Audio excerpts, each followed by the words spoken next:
welcome to Worth Live. Thank you for joining this week's Next Normal series on the year of the Interiential, how consumerism is changing in light of the at-home environment. Firstly, I hope you and your loved ones are keeping well during what has and continues to be a challenging time for so many people. I'm Juliet Scott-Croxford, CEO at Worth Media, and I'm delighted to be joined by our special guests today, Abigail Cookstone, CEO and co-founder of Otherland, and Kathleen Entwistle, Private Wealth Advisor and Managing Director at Morgan Stanley Private Wealth Management. Hello, both of you. Hey, Juliet. Hi. Hello, everyone. Hi, welcome, and thank you for joining us. As many of you know, our intention at Worth is to create conversations that help inspire and inform our community, many of whom are entrepreneurs, business leaders, and investors who want to leave a positive impact on the world and to help to create a more inclusive and equal economy and society for the benefit of everyone, and we call that Worth Beyond Wealth. So we hope you enjoy this session and we hope you find it valuable. Forward thinking is the essence of this series, The Next Normal, where Worth is looking ahead to what the world looks like in this new environment that we're now all living in. Interiential, the combination of interiors and experiential, is a term that was coined by Abigail Cookstone, the founder and CEO of Otherland, to represent a new vision of home that empowers us instead of confines us in a year where we've been unusually cooped up. So we're looking forward to this conversation with Abigail and Kathy about this new approach to the at-home environment, how indoor routines are informing consumers' lives, and how brands can really shift on and capitalize on consumers' joy-driven purchasing. So before we get stuck in, just a few housekeeping rules. You'll all be familiar with this by now. Please set your chat to all attendees and panelists and share any comments or questions you have for Abigail or Kathy in the chat, and we'll weave those into the conversation as we go, and enjoy the session. So Abigail, let's start with you firstly. How has your year been? How are you doing personally? Wow, I mean, it's been, quite a year. I'm doing well. We take it day by day. I'm here in New York City. Certainly in March, when the pandemic hit and New York City going into lockdown, it was such a heartbreaking time. And really in New York, just surrounded by what was happening, and the illness and deaths was just, horrible. And as a business, figuring out what are we doing with our team? How are we shifting and adapting to this, having all sorts of supply chain issues and the like. So we really had to act quickly to sort of restabilize and figure out our plan for the new normal. Thank you. And we'll talk a bit more about the business that you've created in a second. Kathy, how are you? Welcome. Thank you for joining us. Thanks for having me, Juliet. It's always a pleasure to be here with you guys. Everything is going well. We've really had to adapt. It's been a terrible year for so many things, but it's also been a time to really be able to reflect and almost like cocoon back into yourself and to the foundation of what really matters to you. And Abigail, with home being so important to all of us, to be able to create that really welcoming experience in our own homes and just feel really good there is so important. And I'm excited to talk a little bit about how you're addressing that. And I have to point out, Kathy is normally at home, but right now you're not, are you? You're in the office. I am in the office. I'm normally at home, so I apologize for the very lack of fancy background. I came to this office, I moved firms, so I didn't get to I worked from home without coming to the office for months before I got here. And when I got here, it was bare bones. So unfortunately, working in the office is bare bones. It's not as pretty and fancy as my home. I don't have my plant in the background, but still very happy to be here talking with all of you. Thank you. And Abigail, I'd love to hear briefly just about your background pre-Otherland and how you became involved in the scented candle field.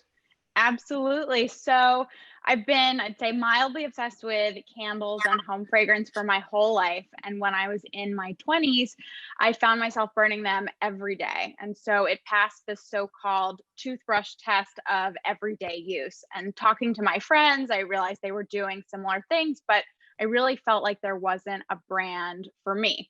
So on one end of the spectrum, you had these expensive brands, the luxury brands with these sophisticated, fresh fragrances. And I loved those scents, but they were so prohibitively expensive that if you could even afford to buy one, you'd be afraid to burn it. So that was one end. And then on the other end of the spectrum, you have more affordable brands, but so many of them have these sugar sweet, artificial, cloying scents. And that really wasn't for me either. And, you know, I'd have to say a big, the giant there on that end of the spectrum is Bath and Body Works, which is really sort of ubiquitous in the United States. So I felt like there was a white space in the middle where we could work with the same exact perfumers from the luxury brands, but do it at a much more accessible price. And then also bring in my art background. So I actually studied art history in college and then worked as an art buyer for Ralph Lauren for the stores and showrooms to decorate and create these layered lifestyle environments for them. So I had an art background. I had always felt like I was a builder and I wanted to start a company one day. I didn't know what that spark would be quite yet. So I made my way to Columbia Business School and worked in venture capital for a year at Founder Collective, which is a seed stage fund. And it was then sort of meeting with all of the direct to consumer companies. And I had my spark moment where I realized, you know, I think there is this white space in candles that people just aren't thinking about. And we could bring in the art element by working with a different artist for each collection and creating these stories that really play out on our packaging and the product. I can show you a little bit here. This is from our holiday collection. So we designed a custom packaging. And so you've got this beautiful platform here. And so this changes for every season and different collections. So there's a totally different story, and this outer box changes color as well. We also do matchboxes with every order that coordinate. And so these are 3 scents from the holiday collection. So it's a different vibe every time. The artwork really allows us to express the scent on digital platforms. So being, we're direct to consumer when we launched, so selling online through our website, and also succeeding in the digital space with social media. So Instagram, and we're known as the Instagram candle now. So bringing in this artwork component, working with the top perfumers to create a quality product, but at a much lower cost. And so kind of putting this all together, Otherland was born. So we launched it'll be 3 years ago next week. Wow, congratulations. And that holiday box is stunning, by the way. Thank you. And the target audience, who's your kind of main consumer for this? Because I think there's always a misnomer that it's women that like candles and scents like this, but I know my father will buy candles. My husband will buy candles. So I think it's much broader than people think. It's definitely much broader than people think. I mean, our primary consumer, it is women. We do have a lot of men as well. And I think that's increasing.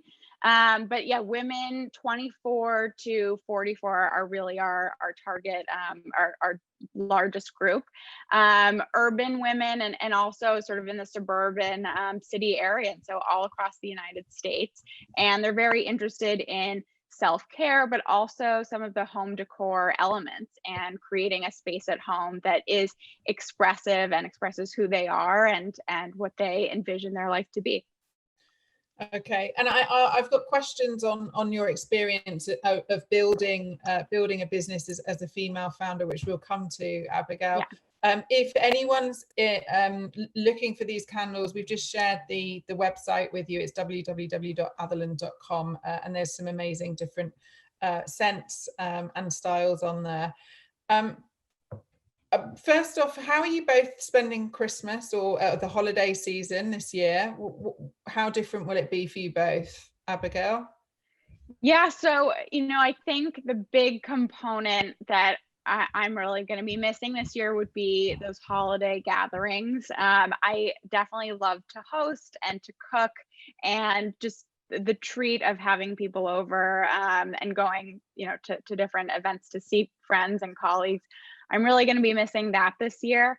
We're just going to be here in New York. We're actually moving to a new apartment in the city next week. So I've been really eager to get the Christmas decor up. I decided I was going to go big this year and get some new decorations. But I've actually been hearing quite a few people eager to start Christmas decorating earlier than they ever have before. I think the season and the spirit of it brings a lot of joy to people. So people are really leaning into that to create an experience at home. But yeah, we'll be here in New York with Sayed.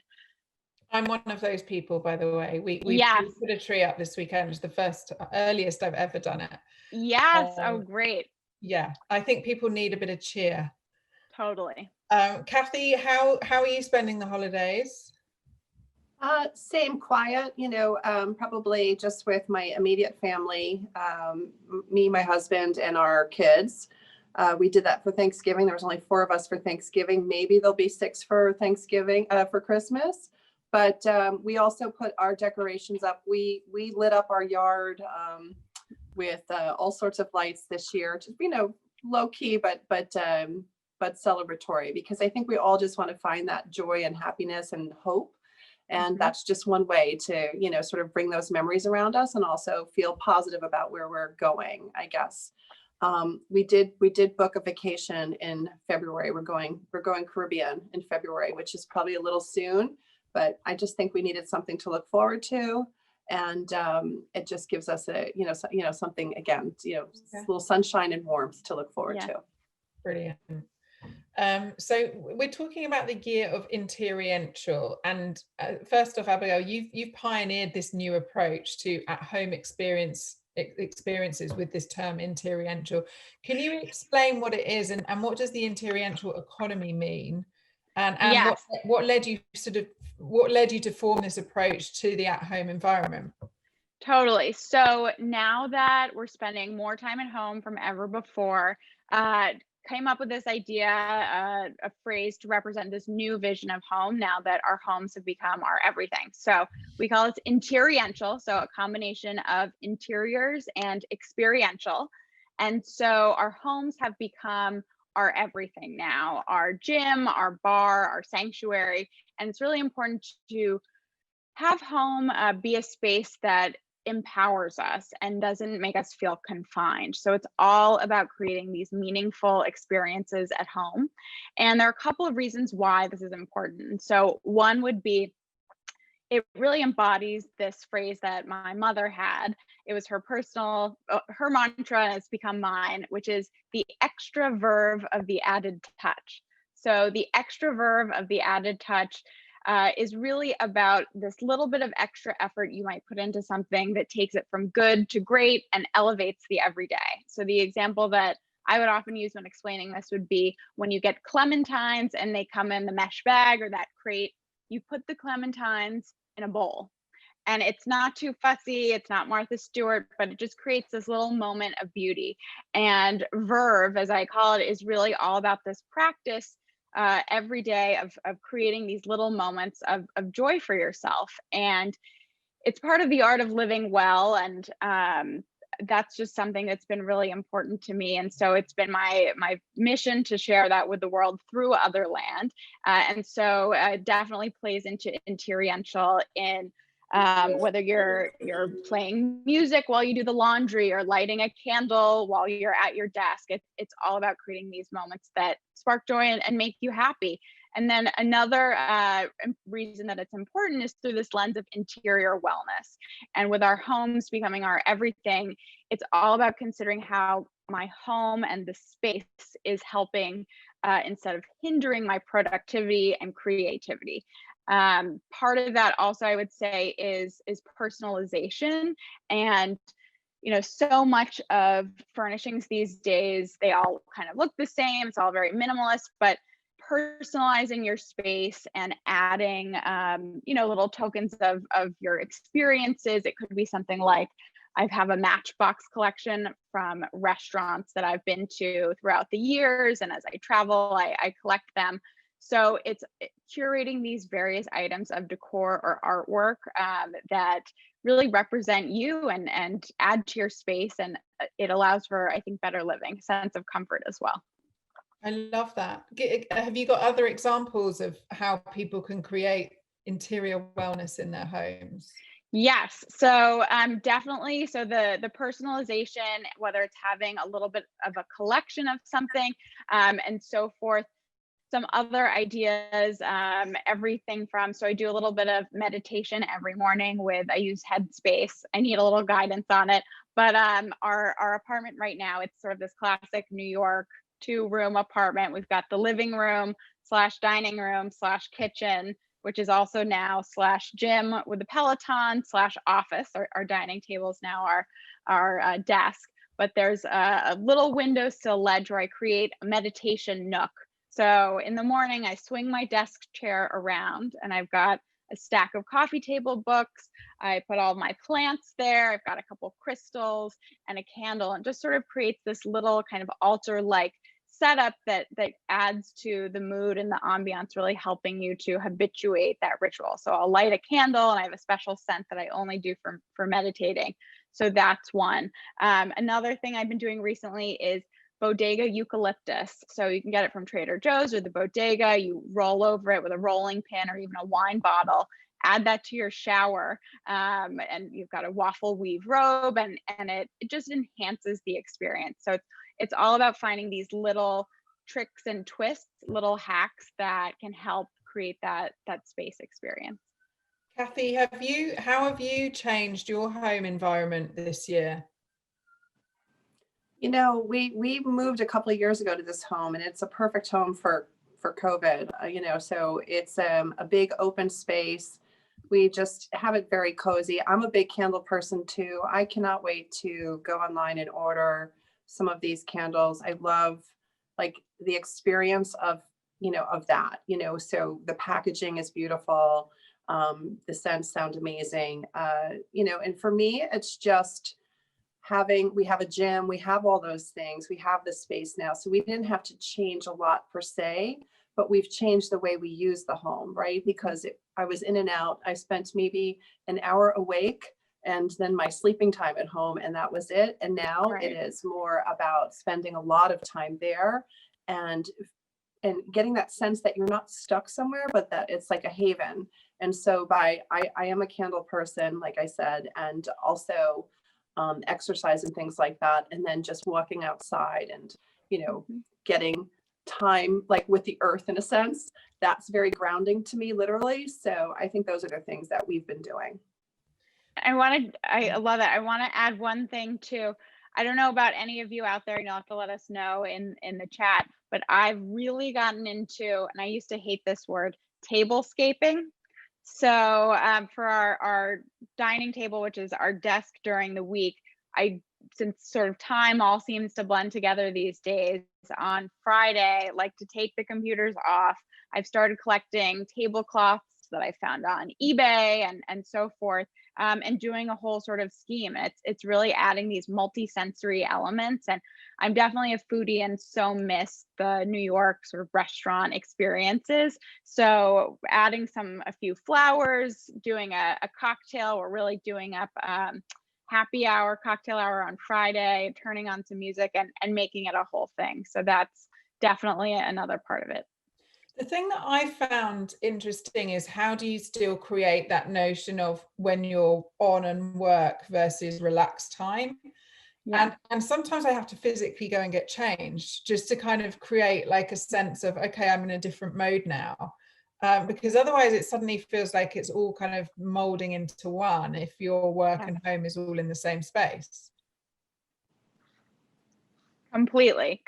So it's all about how can we shift the mood, transform the space and our mindsets to create that for ourselves. And you've got to work at it a little bit. How does Otherland help to create a space that's interiential, Abigail?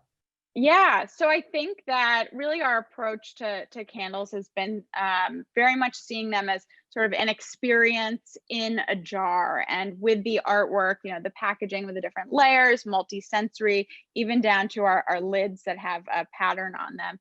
And so I think that adding that multi-sensory element can completely, transform the current vibe. We work with different artists for each collection, as I said, and so the colors, they play into the scent. Scent is also, it's the strongest trigger of memory, and so particularly now and in the fall as well, there are a lot of people who have these really strong nostalgic holiday and fall scent memories. So everything from spices and woody, balsam fir, and so forth. So in particular, right now we're seeing just a big surge of customers talking about how much the holiday scents just make them happy, even year round.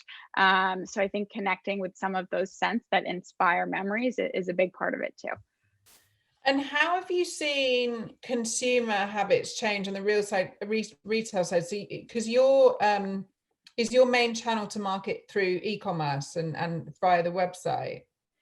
Yes. So we launched direct to consumer through our website 3 years ago. And then actually this past February, sort of right as the pandemic was hitting, we launched in Nordstrom, and then about a month ago at Sephora. Which is very exciting. So we've seen a couple of interesting things. So and are certainly in sort of a peak candle boom right now.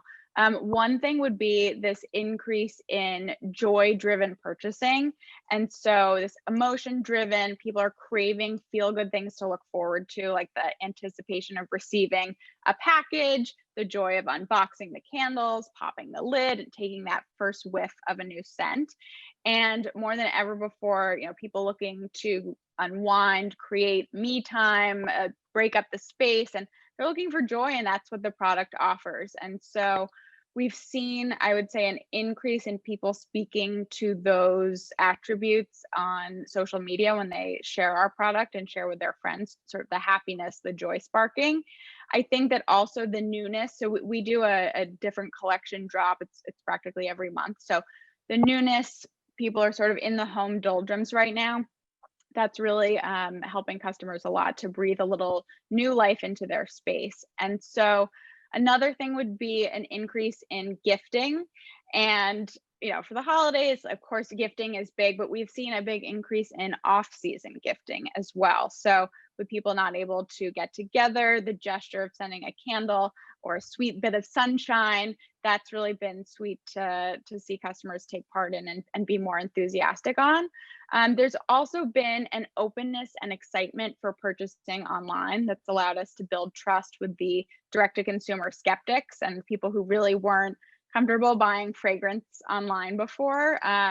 For a long time, you couldn't buy a candle. Stores were closed, and in the COVID era, online really is the preferred option. So once people buy our product, we have really high repurchasing. So we've been able to reach more customers through this and retain them. That's amazing. I love your story about how just your history with your mom and sort of making that presentation and that experience from way back when, and now bringing it to today's current environment is really cool. And you think about even things as simple as Starbucks, right? The big conversation around Starbucks was it's just a cup of coffee. Why will people go to Starbucks and buy? And it's for the experience, and the idea that you understand that experience and you bring that to your consumer is amazing. Who's your target market? I mean, I'm sure it's anyone that loves candles, but do you find that you have a certain area that buys this more than others? Yes, we're definitely seeing women aged 24 to 44 in urban and suburban areas, really across the United States. And it's women who are interested in, I think, both self-care and beauty, but also in that home decor element. And they love to dress up their space. They're looking to add small touches to change things up for the seasons. And I think that sort of ritual practice is appealing to them too. And home has become, I think, sort of the next frontier for Instagram and sharing your life. It's not just about your fashion or accessories anymore, but the space that you're living in. Kathy, are you seeing on a more macro level consumers spending and investing in like what they're spending is changing? Yes, absolutely. You know, it's interesting too, because I do think that that whole you know, target market group that Abigail's speaking about, I think you said, Abigail, 22 to 44, you know, they're really, really vested in so many things that have meaning and experience attached to it. So a lot of that client base wants to invest in companies that are doing well or doing good or making an impact, providing opportunities for underserved communities and things like that as well. So I think that this all plays to the whole wellness market, and whether it's, you know, in my world, financial wellness and having a good handle on your financial picture and understanding where you are and where you want to be and how to get there, utilizing like money as a tool, or if it's, you know, just the health aspect of, I have a daughter who is 30 and she puts lavender in her shower. So when you brought that up, I was like, oh, okay, there we go. But Yeah. you know, those are some of the things that I'm seeing, and you know, life coaching and wellness and nutrition and, you know, exercise and meditating and yoga and all these things are all coming together. And what you're doing is complementing all of that. How important is the because I just looking and reading more about Otherland, the quality of ingredients and the sustainability factor of what you're doing, how much does that play into the brand, Abigail? Absolutely. You know, it's a huge part, and especially when you're asking a customer to make the jump of purchasing a fragrance online where they're not smelling it first, we really have to build trust. And so the quality is of the utmost importance. And we are fortunate to work with the fragrance houses Givaudan, which is #1 in the world, and Firmenich, which is also in the top group. And so they've given us access to those perfumers who are working on the luxury brands and master perfumers, which has been incredible. So the quality is so important, and they have, you know, really robust sourcing chains. And when you deal with natural materials, there are all sorts of things that can happen, and shortages, and if the rainfall is off and so forth. But so they've really mastered, you know, creating that supply chain network. So that's super important. Our candles are made in the United States. We use American-made glassware. They're hand poured in Western Massachusetts. So all of these factors, you know, it helps to build that relationship with the customer. They're all touch points, and to be sharing that online. On sort of the clean and sustainable side, clean, as we know, has also been a huge trend, and in fragrance in particular, not a ton of transparency there. And so all of our fragrances they're paraben free, phthalate free, vegan, and vegan has emerged as an attribute that is very important to a lot of consumers. So that's important for us, you know, even just working out through our messaging. Does it say vegan clearly enough on our site? Do we need to put it in more places? If we refer to a scent note like musk, do we need to clarify that it's vegan musk? So it's been important to, you know, really understand these attributes, what matters the most to the customer at the point of purchase. Things like vegan, being highly fragrant, so we use double the fragrance of most other brands, and identifying to customers what makes a quality candle and showing how we fit that. Agree. And I think too, back to Juliet's question, you know, with clients, they're willing to pay for value and for experience. And I think that is really the key, that you're creating that value just by, again, providing all of that information. The fact that you have the trust and people coming back and being repeat customers is incredible. And I can't even imagine trying to recreate new products monthly. That's like pretty incredible, but also very probably exciting and energizing for you and your customer base. For sure. And that, you know, that model is something that Bath and Body Works does extremely well. And every time you go into their store, they've got something new. They've got big, beautiful stacks of products, but the newness for us and being more digitally native, it really created a great way to engage with our customers and mean a meaningful reason to share a new drop, a new design, and so forth, both through our email marketing and social media, and really telling those stories and getting customers excited, showing the behind the scenes story and all the inspiration behind the collection. So it's really about taking a candle from being just grapefruit or rose to this whole story and experience. How do you come up with the names, Abigail? Because I love some of the kindling and rattan and canopy. How do you come up with those? Thank you. The naming is one of the hardest parts. I'll show you this one from the holiday collection. This is called Silk Pajamas, which is one of my favorite names. It's crystal ginger, bergamot zest, and spiced yuzu. So the naming is really hard. You've got to also make sure that nobody else is using that name. You want to definitely be differentiated there. We usually end up doing kind of a big brainstorm session, often several brainstorm sessions, and just throwing different ideas up on the wall and kind of working out, what sticks. But sometimes we have sort of working names from the beginning that just click with us and we can't see it another way. And sometimes it takes a little while, but we like to have fun with it and have the names be a bit more evocative than, very literal. Abigail, how many employees do you have, and who are the employees or the people that you surround yourself with that you could not do this without? Yeah, definitely. So we're a small team. We're actually just 4 people right now. So it's me and then my co-founder, who's actually my boyfriend, Sayed Markar, and we met at business school. So Sayed is COO, and he is incredible with all things financial, operations, and also performance marketing. He's a whiz at. So he covers those areas, and I'm much more focused on brand, all of the product, customer experience, and brand marketing, PR, and so forth. And so that's been a good balance. Working with your significant other, you have to figure out what are your individual areas that you can really stick to. But we, have been working at it for now 3 years or over 3 years, and so sort of figured that out.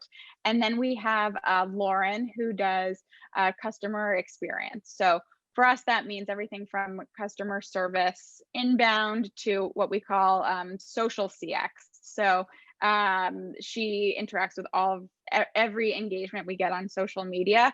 She's behind and messaging. So anytime someone shares the product on Instagram, she's gonna, remind them to trim their wick before every burn and thank for sharing and any questions. So it was important to us to combine. Often it's like a social media manager who's also doing engagement on social, but it's really, I think, one and the same with email outreach. So Lauren is fantastic at that, and she also works with influencers. And then we have Mara, who is production, and so she does all the product development, lots of PO work, and working with our different vendors and manufacturers. So we're small. We do work with a few agencies. We work with for PR in particular. So we've got it feels like they're an extension of our team. So a small team there. One other point to note is the packaging is really gorgeous. A lot of it's very colorful, vibrant. It gives you a mood almost, right? It creates like a feeling or a response. And totally. I can't help but notice, I love your blouse. I love the painting behind you. And it's almost like all of that same vibe, right? Totally. I mean, I am definitely a maximalist. I can show you guys here a little bit more of this painting that I just got. It was a commission from a wonderful young Nigerian artist, Akena Maduka, who I found on Instagram. And so I'm a big Rent the Runway proponent. So I'm renting this, but I am definitely, I think minimalism is a bore, and I love color and pattern and expression. That's just who I am. And so it's been, fun to figure out as I sort of, you go from college and figuring out, okay, what is home decor to me and how do I do it? How do I find it? To sort of now I feel like I've gotten it down a little bit more, but my style is evolving and we're moving in a few days and going to figure out what that next evolution is. Thank you. That's great. Abigail, I'm curious, did you go to business school thinking because you wanted to found a business, or did you come up with the idea? Did you and your partner come up with the idea whilst you were through business school? Great question. So I went into Columbia. I knew I wanted to start a company, but I just didn't know what that would be and hoped an idea might strike me. So it was really my last year at Columbia. I was working on an idea for a different startup, which I was calling it HQ, and it was going to be a subscription management platform. So you could manage everything in one place, pause, cancel, so forth. I was working on that and got into Columbia Business School as an incubator called the Greenhouse Program. So for your last semester, you have to apply to get in, and they really support those fledgling companies. And midway through the semester, I said to the professors, I can't stop thinking about candles. And as I'm digging into the market more and doing research, I'm just feeling so much more connected with that idea than building a tech platform of subscription management, which isn't that idea I think would have not worked for a few other reasons as well. I think they all have to be decentralized for even like security purposes, but I just really felt connected with this idea and couldn't get away from it. And so it was really in the last couple months where I started putting pen to paper. I learned how to make candles. So I turned my little West Village kitchen into a laboratory. So I was making candles like every day. And that's how I learned about things like the wick. It's not one wick fits all. You've got to optimize the braid and the weave and the thickness of the fibers to each individual fragrance, depending on the size of the molecules and the size of the glass. So it was really coming out of business school at the very end where it all kind of came together. And I felt like this is something that I could start to get investment for and really go for. I love too that you shared with us on our prep call, I guess, that you didn't get the response that you were expecting from some potential investors. And I think for others out there who are thinking of starting a company or in the process of doing so, you have great insights to that. Do you want to share that piece with everyone? Yes. So definitely at the beginning, so many people told me, and even, in the business school community, there are literally a million candle brands out there. Why does the world need another candle brand? And I'd say, well, the buying process online, it's hard to buy scent online, and there's no brand bringing artwork into it, and there's this sort of price point white space in the middle, but that just didn't click. Those are sort of easy to dismiss if you can't see the product and sort of understand the vision. And it's hard when you don't have any money, you don't have the product, you know that you need to invest in branding or industrial design to show how the product is different, but it's early. And so you're hacking it together.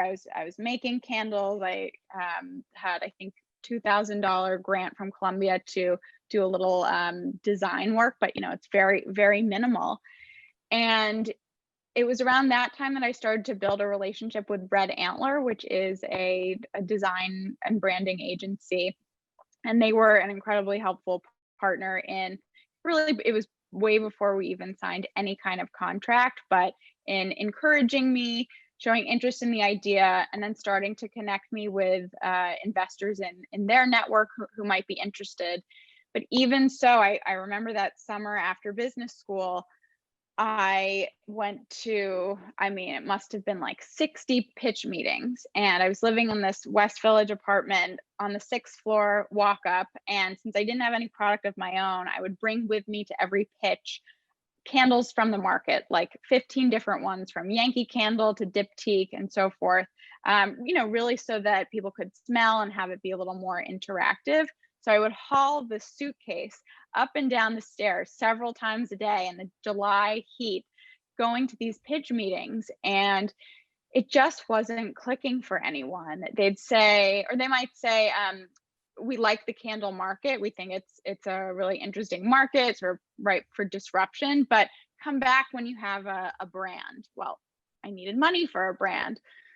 So it was a lot of rejection. I remember I saw someone, I was going for a jog on the West Side Highway, and he said, you know, how much longer till you get a real job and give this up? And there's a lot of negativity there, and you've just got to, if you have the conviction in this idea and you believe in this more than anything else in the world, you have to just keep going. And I think I printed out a few rejection emails even and pasted them on my desk and just had that fuel me forward. And finally, after months, I was able to get an investment, and that allowed me to open a convertible note. And so with just this early bit of investment, it was enough to at least start on the branding work with Red Antler. And once I had that first draft of the branding, then in continuing my pitch meetings, it clicked for people and they saw it and they got it, and that brought it into real life for them. But getting to there, I mean, oh my goodness, I nearly gave up. It was just met with a lot of rejection at first.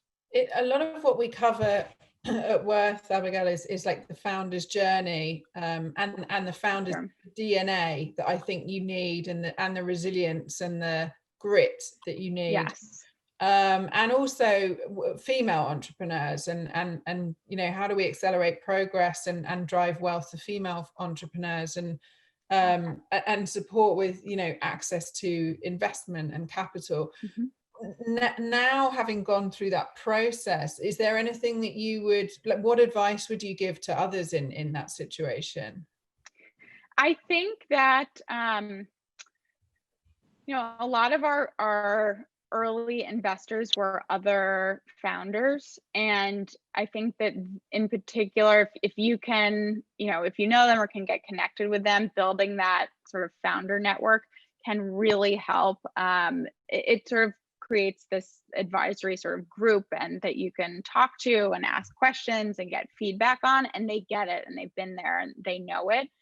So people like Lydia Gilbert and Nadia Bujarwa, who are the co-founders of Dia and Co. They were, you know, early on just so supportive and really helped us get through it at those early stages and through the launch, and have continued to be fantastic. So I think surrounding yourself with you know, not just career investors, but people who've been in the trenches and so forth. And then, you know, figuring out these personal mantras that can help you keep going at times where it seems like nothing is clicking. And sometimes it's just saying to yourself, you know, I'm a founder and I can do this, and one foot in front of the other, and finding those little hacks, and whether it's, you know, hacking together a mock-up or something like that, having a minimum viable product or something you can show at the beginning, getting in there. So it just to help it connect with investors and get that first investment. Well, what does it mean to you, the partnership with Sephora? Like, what does that look like for you? What does that mean? Oh my gosh, it means everything. So Sephora was definitely a dream for me. I've longtime Sephora customer. I remember the first Sephora I ever went into, which was in France, and I was I don't know, in middle school or something. And I'm VIB Rouge, so I definitely love Sephora. And our customer is shopping there. Not only are they shopping there, but they're shopping there frequently. The Sephora customer is in there every couple of weeks. And the environment there, it's similarly to sort of our aesthetic. There's lots of color and all of the brand artwork, and it's very engaging and visually stimulating. So very much felt like Sephora would be a great fit for us. The trouble was, you know, candles haven't been a huge category for them. They've had candles, but it's more like Joe Malone, where it's primarily fragrance and candles are an extension, and same thing with Nest. And so, you know, it was definitely a challenge. And candles are also bigger than, you know, eye cream that's $80. So it's tiny. So it took a little bit, of building that relationship and showing traction. And I think the process was almost sort of 9 months from initial conversations to getting in. So it took time, but slowly building that relationship, and then to the point where we're their first direct-to-consumer candle brand. And now they're really investing in candles as a category, which we love. So it's not just us, they brought in some other new brands as well. And creating it, candles as a destination at Sephora is really important. So, you plan, and we got the inventory and the PO got shipped, and then you sort of hold your breath and hope that it's going to click on the launch. And it did. And so we launched, I think, October 30th, and it sold out online in about 12 days, which was just beyond my expectations. We were so absolutely thrilled. Thank you. Amazing. So it's just, we're thrilled that it's clicking with their customer. And so we're going to continue to build there. And with the news this week about Sephora, mini Sephora's going into Kohl's, is that immediately impacting your supply chain? So very exciting announcement for sure, and interesting to Ulta, I believe, is going into Target and doing mini stores as well. I love the idea. For us, not immediately. So I'm not sure we're going to be part of that assortment at the moment. But it'll be interesting to see what happens and how they build that out. There's a couple of questions that come in. I did want to ask Yes. Abigail, as you looking to 2021, what's the biggest challenge you see as a business, but also where are the opportunities and what's next for Otherland? Yes. So there are still for sure a lot of COVID related challenges, and we have continued to see supply chain interruptions and so forth related to the illness. And so I don't think those are going to go away anytime soon. So we've really had to kind of back up all of our production timelines extensively to make sure we can try to get the inventory in early. And even with that said, there are delays we're encountering. So doing everything early. I think the continued importance of gifting throughout, the first quarter and towards Mother's Day, and we're trying to plan, just being realistic about it and flexible, and sort of communicating that to our investors around, instead of just we've got big lofty goals, but just providing more updates more frequently so we can deal with adjustments. And I think we're going to be building our team out a bit more. We've got some new scents, and I think some new categories will launch next year. So the future is looking bright. We definitely want to own home fragrance in the home. And so figuring out all the ways that we can do that and connecting with our customer. I'm excited to see you expand internationally as well. Yes, that would be great. We get so many inquiries, and really from all over the world, Asia and Europe, and in particular Canada too. So we'd love to do that. I think you're going to be excited when you're in Paris. Yes. Oh my gosh. So excited. And stores too. I'm not sure if that will happen next year, but I'd love to eventually have our own store, the Otherland, and have it be very experiential and colorful and so forth. Yeah, that's super exciting. Couple of questions. One from Joyoung Shin. She said, could air infusers be a future product? I like a passive, lovely scent throughout the day. Candles are great, but more at night. Is there some product differentiation and that you might create? Yeah, so we've been looking around at that space quite a bit, and you've got these new electric diffusers. I'm not sure if that's what you're talking about, where the oils are vaporized into the air. There's that, but then also, the jar with the sticks coming out, and there are some new innovations there. So things like ceramic can now be infused with fragrance, and it can also sort of serve to wick fragrance. So that's something that we might do, maybe in a sculptural way, but we're really still exploring. But continuous, it's called continuous release fragrances is definitely something of interest. And a lot of people they've got little kids running around, rambunctious dogs. Having a flame is prohibitive for them. So having something that releases continuously, I think, is a great opportunity for us, and an area I think ripe for innovation. There are so many of those little pots with the sticks coming out. I think we can do something cool there. Yeah.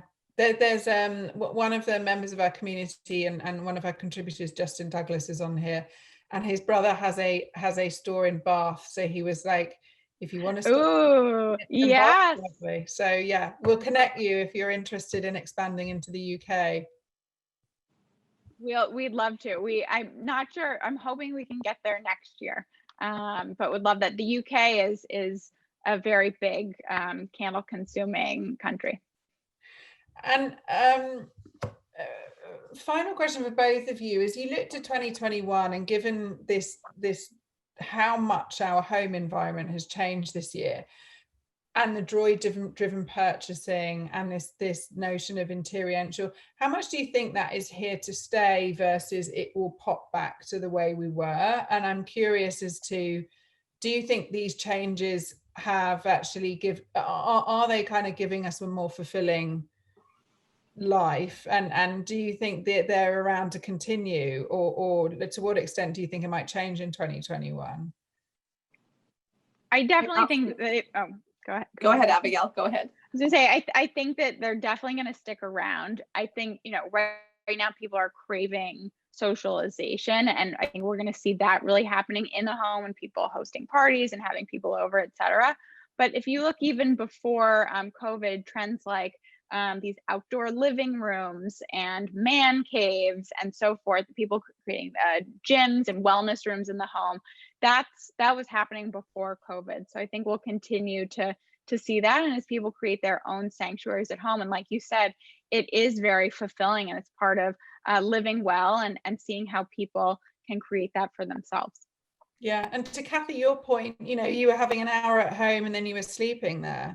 It's totally agree completely. I think that COVID has sort of forced us back into the home in one sense, but then at the same time it's reminded us of what's important, and I almost feel like it's a throwback. When I was growing up decades ago, we used to play outside in the yard and play with our neighbors, and there was no structured schedules and time, and I think sometimes overstructure adds stress, and when we take some of that structure out and we can relax more, it takes away some of that undue stress. So to Abigail's point, I agree. I don't think that we're going to be changing much about the home. I think we're really realizing that we want to spend time and have that de-stressing time and relaxation time, and get rid of some of those structured activities that just felt like a lot of stress versus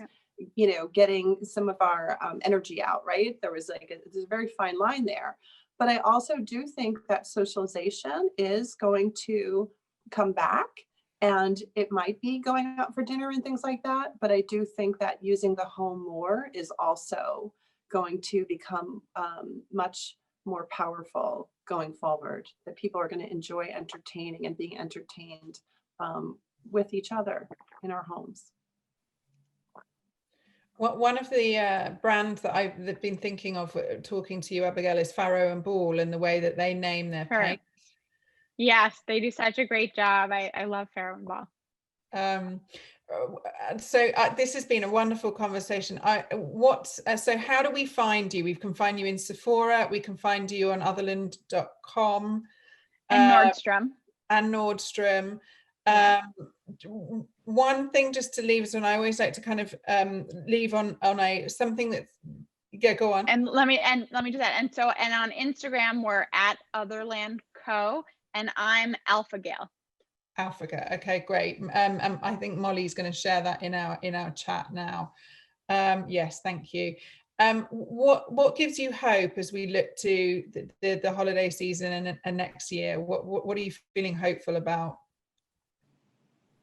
Certainly the vaccine on the horizon. I think also for me, the Biden administration coming in also gives me a lot of hope, and I think the way that communities have been able to come together, remotely in the darkest of situations this year, it does feel like there's been a huge, humanizing aspect. And even just, remembering a year ago, going to work, walking down the streets of New York, you're racing to get there, walking as fast as you can, sort of not talking to anyone, hurrying to get where you're going. And now just, walking outside and talking to the person at Starbucks making your coffee, your little daily luxury.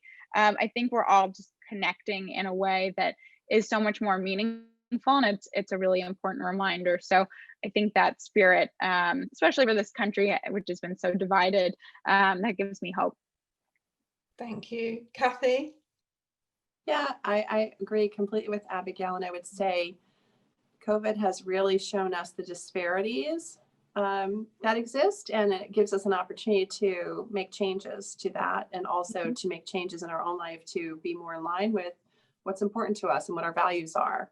So I would say that those are the things that would be, that I'm hopeful for. And also, I am looking forward to being around people again. I'm a very social person. I really miss people. So much. Abigail, you're a breath of fresh air. I've really loved this conversation, and I love the brand, and I love your story, and I just find it, I'm fascinated by founder stories, and I think your one is so exciting, and I'm really excited to see where the brand goes next. So thank you so much for being part of Worth Live. Thank you for having me. You've done an incredible job building Worth, and I'm so excited for you all.